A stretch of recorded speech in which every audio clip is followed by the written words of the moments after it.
If you have a Toyota Prius, chances are somebody has overfilled the oil in it.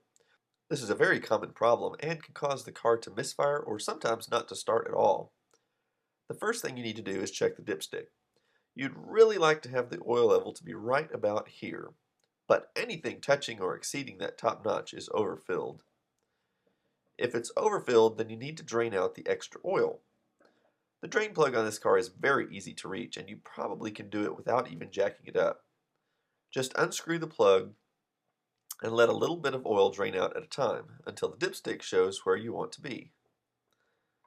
To check the intake, just remove the air filter like this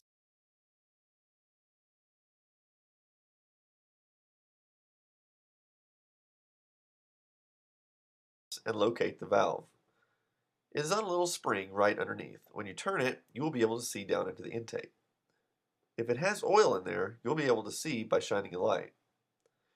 You can see that mine definitely has some oil down there. Next thing you need to do is pull the airbox by first loosening the snorkel hose and removing it. Next, loosen the airbox itself. Sorry, I couldn't get a good video of this.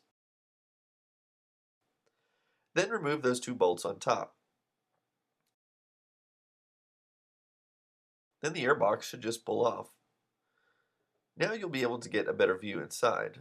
The next step is to insert a rag of some kind. Don't use any tool that could scratch the metal.